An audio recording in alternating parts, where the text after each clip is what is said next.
الدین بختیار کاکی سب کہہ دو رحمت اللہ علیہ، بڑا ولی ہے، بڑا ولی ہے۔ آخری وقت آیا، وصیت نامہ لکھ دیا، انتقال ہو گیا، لوگ آ گئے۔ اتنا اچھا زمانہ تھا، مولانا مناظر احسن گیلانی رحمت اللہ علیہ نے لکھا ہے کہ خواجہ قطب الدین کا جنازہ پڑھنے کے لیے جو مجمع آیا ہوا تھا اس میں کم سے کم 15,000 محدث تھے، 50,000 قاری تھے، 80,000 ناظر قرآن پڑھنے والے تھے۔ ریل، موٹر، کار، ہوائی جہاز کچھ نہیں تھا، اتنی دنیا جنازہ پڑھنے آئی تھی۔ جب وصیت نامہ کھولا گیا، توجہ کرنا، بس یہ بات لکھ کر اگر آج آپ لے گئے تو انشاءاللہ میرا واز کامیاب ہو جائے گا، جلسہ کامیاب ہو جائے گا۔ وصیت نامہ کھولا، اس میں لکھا ہوا تھا میری نماز جنازہ وہ آدمی پڑھائے، میری نماز جنازہ وہ آدمی پڑھائے جس میں 3 شرطیں پائی جائیں، میری نماز جنازہ وہ آدمی پڑھائے جس میں 3 شرطیں پائی جائیں۔ پہلی شرط یہ ہے ساری زندگی میں، ساری جوانی میں آج تک ایک دل بھی اس کی جماعت کی نماز تو کیا تکبیر اولا بھی فوت نہ ہوئی ہو۔ ایسا آدمی میرا جنازہ پڑھائے جس نے جب سے ہوش و حواس سنبھالا ساری زندگی میں اس کی نماز نہیں، جماعت نہ گئی۔ پہلی شرط تو یہ، اور دوسری شرط یہ ہے میری نماز جنازہ وہ آدمی پڑھائے جس کی ساری زندگی میں کبھی تہجد کی نماز قضا نہ ہوئی ہو۔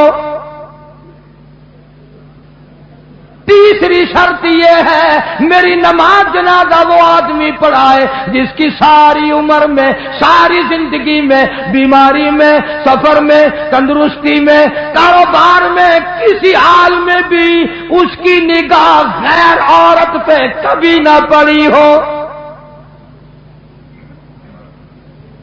غیر محرم عورت پہ اس کی کبھی نہ نظر پڑی۔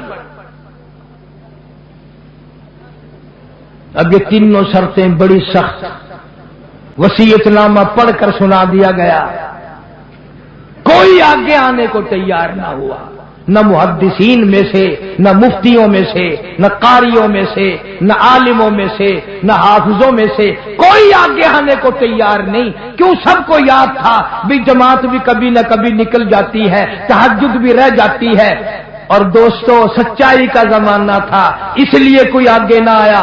اگر آج کوئی یہ وصیت نامہ لکھ کر رکھے گا انشاءاللہ بغیر جنازے کے تشریف لے جانا پڑے گا۔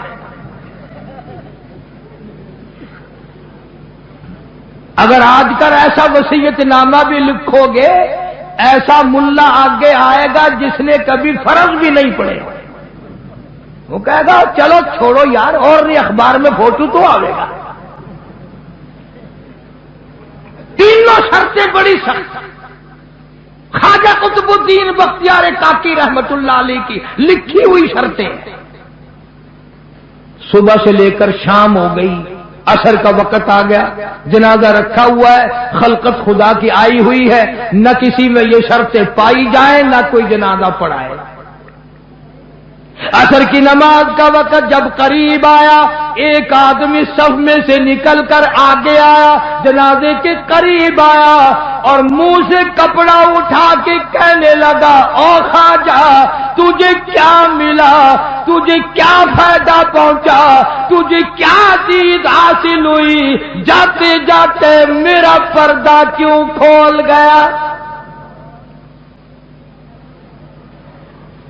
آج تک میرے رب کے سوا تیرے سوا کوئی نہیں جانتا میں کیسا ہوں. آج تو نے میرا راز کھول دیا. میں سمجھتا ہوں کس کو لکھ کے گئے ہو, کس سے جنازہ پڑھوانا چاہتے ہو. مجھے پتا چل گیا تھا پر میں اپنے آپ کو چھپانا چاہتا تھا. او خواجہ مجھے دنیا میں کیوں ذلیل کر دیا. اب دو باتیں ہیں, اگر میں اپنا راز بچاؤں تیرا جنازہ پڑھانے والا کوئی نہیں, اور اگر تیرا جنازہ پڑھاؤں میرا راز نہیں بچتا.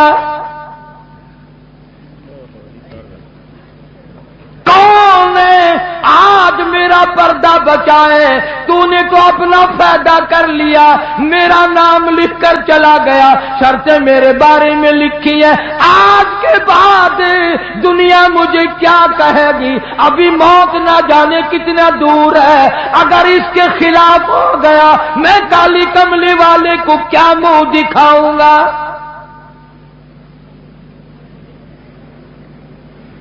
صفے بنوائی, جنازہ پڑھا دیا.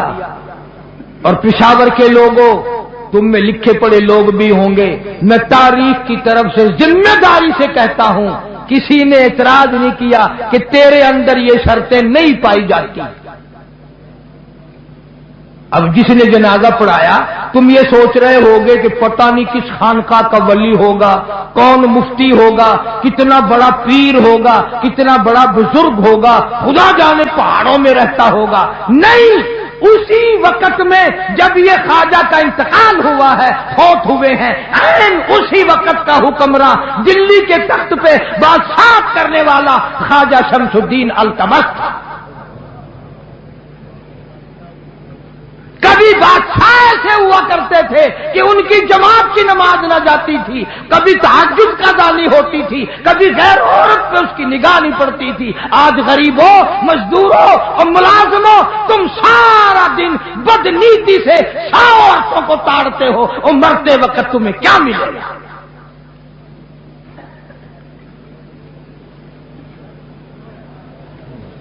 اور یہ لازمی بات ہے جب بادشاہ متقی ہو, جب بادشاہ اتنا بڑا ولی اللہ ہو, جب بادشاہ اتنا بڑا دین حق کا پابند ہو, تو رعایا کا کیا حال ہوگا؟